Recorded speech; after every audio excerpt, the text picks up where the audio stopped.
Eu quero fazer a leitura da palavra, irmãos. Mateus 17, do verso 1 ao verso 8. Diz assim a palavra de Deus.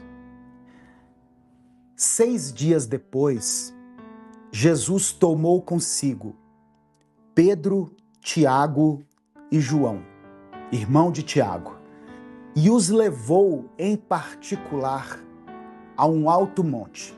A Bíblia não fala qual monte é esse, mas diz que Jesus levou eles a um alto monte. Versículo 2. Ali ele foi transfigurado diante deles. Sua face brilhou como o sol, e suas roupas se tornaram brancas como a luz. Naquele mesmo momento apareceram diante deles Moisés e Elias, conversando com Jesus. Então Pedro disse a Jesus: Senhor, é bom estarmos aqui. Se quiseres, farei 3 tendas, uma para ti, uma para Moisés e outra para Elias. Enquanto ele ainda estava falando, uma nuvem resplandecente os envolveu, e dela saiu uma voz que dizia: Este é o meu filho amado, de quem me agrado. Ouçam-no.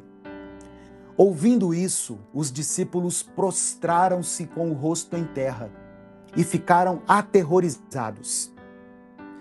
Mas Jesus se aproximou, tocou neles e disse: Levantem-se, não tenham medo.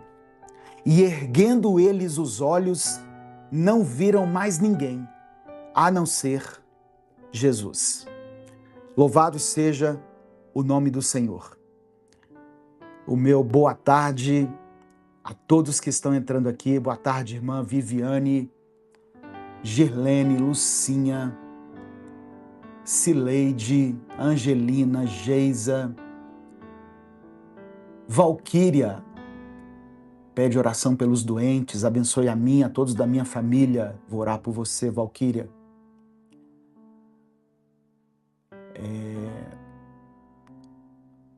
AM Amorim, paz, meu querido. Paz, AM. Deus te abençoe. Deus colocou hoje essa palavra no meu coração. O Espírito Santo me fez lembrar dessa passagem, onde Jesus, em um monte, junto com os seus discípulos, junto com Pedro, Tiago e João, tem o rosto transfigurado. O rosto dele é transfigurado. Então, antes da gente celebrar a ceia, eu quero que você volte os seus olhos, a sua atenção, a sua mente, para esse momento aqui, irmãos, que é, assim, extraordinário na vida terrena de Jesus. É um evento que nos revela tanto sobre quem ele é, quanto sobre o que ele veio fazer por nós. Amém? Então, eu estou refletindo hoje em Mateus 17, do verso 1 ao verso 8. O texto começa dizendo assim, olha, 6 dias depois. O que quer dizer esses 6 dias depois?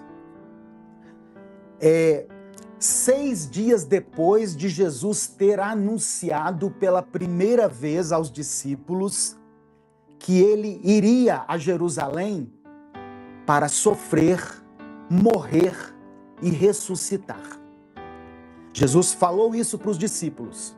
Olha, eu vou para Jerusalém para sofrer, eu serei morto, mas eu vou ressuscitar.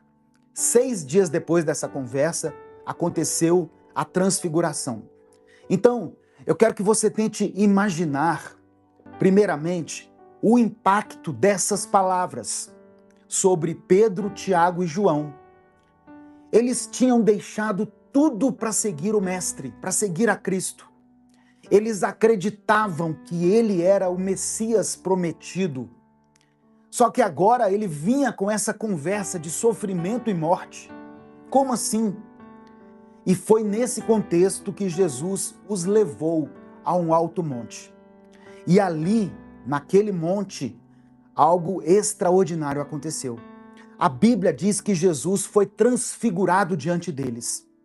A face de Jesus brilhou como o sol, e as suas roupas se tornaram brancas como a luz. Por um breve momento, o véu da humanidade de Jesus foi afastado, e os discípulos puderam então contemplar a glória divina que estava ali escondida na face humana, na carne de Jesus. E é interessante a gente entender que naquele momento glorioso apareceram Moisés e Elias conversando com Jesus. Moisés e Elias haviam morrido, haviam desaparecido, há centenas de anos atrás. E agora eles aparecem ali. Eu quero que você escreva aqui nos comentários o seu pedido de oração, porque no final dessa mensagem eu vou orar pela sua vida. Amém? Eu quero orar por você, eu quero orar pela sua família. Por isso, escreva aqui nos comentários o seu pedido de oração. Faça como a irmã Viviane, que colocou assim, olha, hoje venho pedir oração pela minha saúde e de todos que estão passando por alguma situação de enfermidade. Essa semana passei mal com tontura e dor de cabeça e desde quarta-feira até hoje me sinto mal. Vamos orar por você, viu, Viviane? Em nome de Jesus, que essa dor cesse na sua vida, que não seja nada grave, que você possa restabelecer plenamente a sua saúde aí, para a glória de Deus. Então, irmãos, olha só, Moisés e Elias apareceram ali e conversaram com Jesus. Eu quero que você entenda que não foi uma aparição aleatória. Ah, pastor, por que não foi Josué e Abraão? Por que não foi Daniel e Josué? Por que foram Moisés e Elias? Por um motivo. Moisés representava a lei, o fundamento da antiga aliança, aquele que havia guiado o povo de Deus para fora da escravidão. E Elias? Elias representava os profetas, aqueles que anunciaram a vinda de Jesus e chamaram o povo ao arrependimento. Lembra dos profetas lá no Antigo Testamento? O discurso principal deles era sobre arrependimento. No Evangelho de Lucas, é revelado sobre o que eles conversavam. Aqui nessa passagem que eu li, o evangelista Mateus, ele não diz sobre o que eles falaram, mas no Evangelho de Lucas, ele fala sobre o que eles disseram ali. Eles falavam da partida de Jesus, do êxodo que ele estava prestes a cumprir em Jerusalém. Então imagina que conversa profunda. A lei e os profetas, que durante séculos apontaram para esse momento, agora estavam ali conversando com aquele que viria cumprir tudo aquilo que havia sido escrito. O próprio Jesus declarou em Mateus capítulo 5, no verso 17, não pensem que vim abolir a lei ou os profetas. Não vim abolir, mas cumprir. Na transfiguração, nós vemos essa verdade ilustrada aqui de forma poderosa. Cristo é o cumprimento de toda a Escritura. Ele é o ponto convergente de toda a história da redenção. Se o Espírito Santo falou com você através dessa palavra, dê o like no vídeo, se inscreva no canal e ative as notificações. Quer assistir a mensagem completa? Clica aqui no link que está na descrição do vídeo. Que Deus abençoe a sua vida em nome de Jesus. Jesus nos orienta a acumular tesouros no céu. Mas o que significa isso? Acumular tesouros no céu é investir em valores que são eternos. Amor, justiça, generosidade, misericórdia, fé, compaixão, são valores eternos.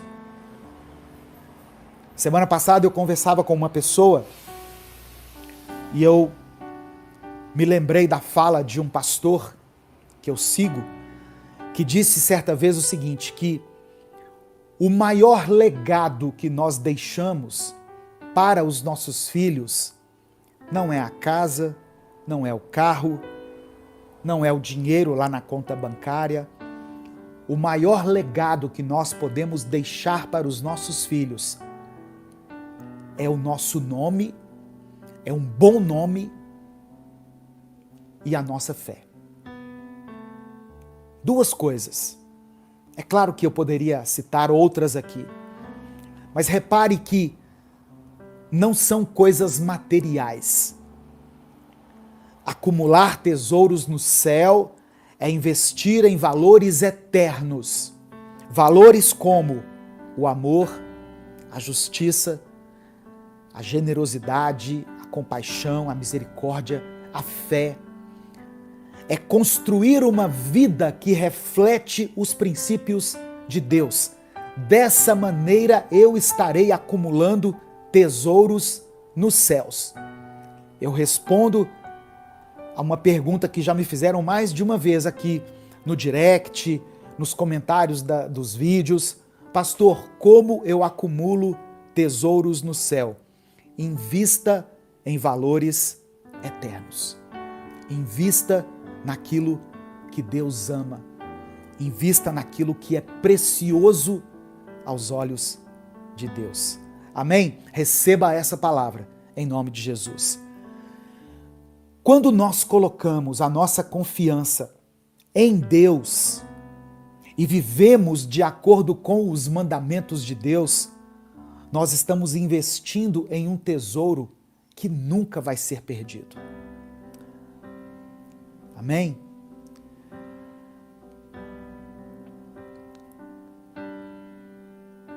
Deixa eu só ver aqui os comentários.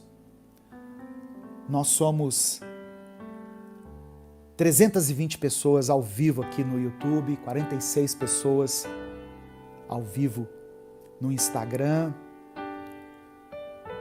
e aqui no Facebook nós somos 9 pessoas, somos aproximadamente 400 e poucas pessoas. Não se esqueça de dar o like no vídeo, isso é muito importante. Repare que quando você dá o like, vai aumentar aqui o número de pessoas ao vivo. Amém?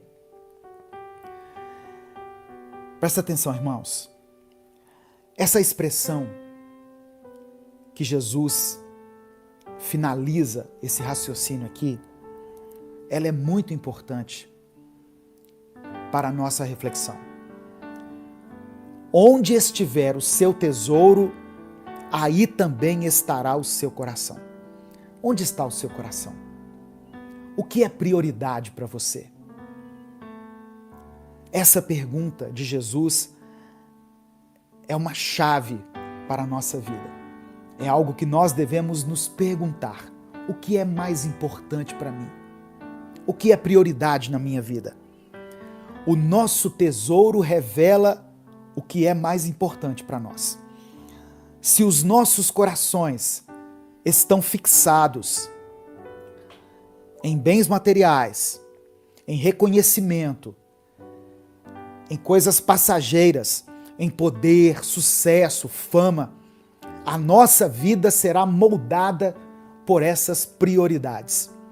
Mas se o nosso coração estiver em Deus, buscando o reino dele e a sua justiça, nós vamos viver de maneira diferente, colocando a nossa energia em coisas que têm um valor eterno.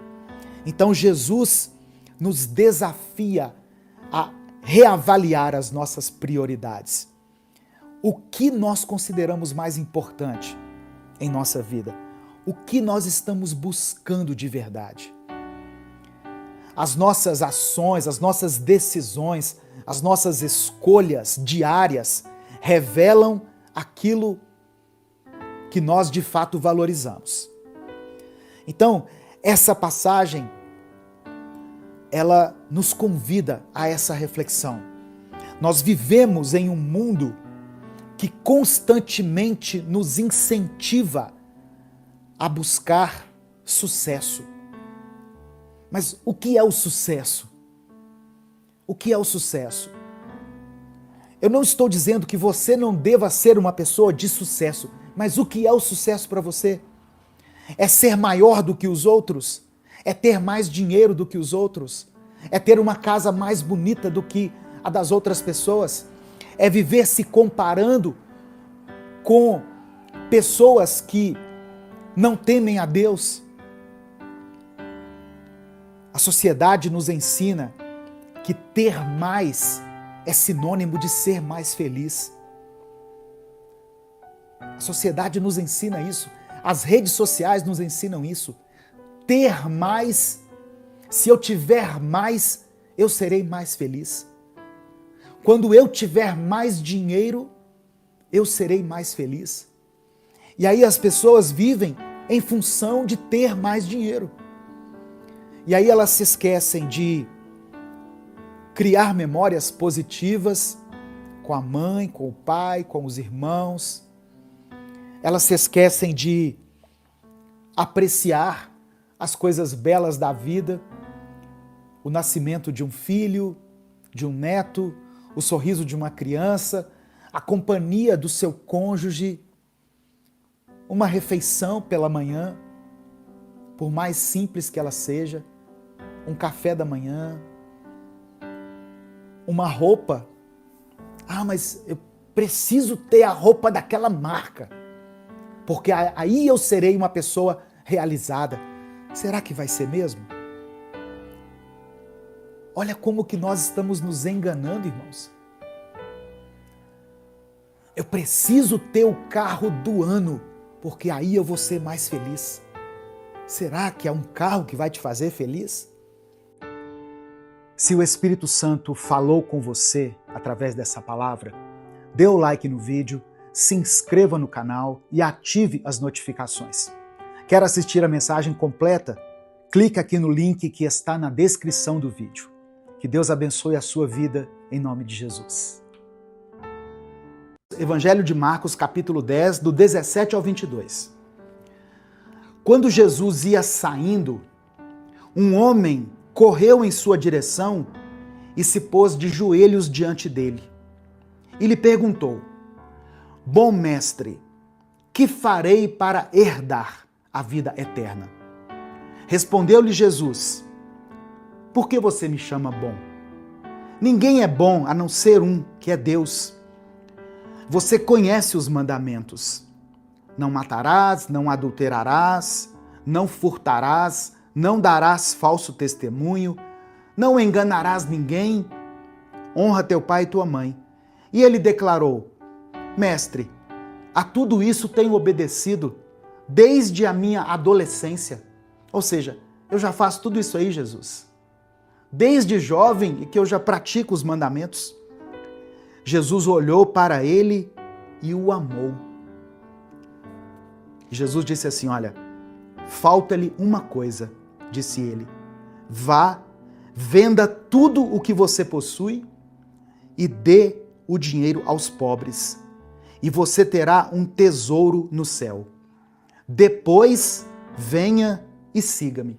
Deixa eu só conferir aqui se a transmissão está ok. Ok.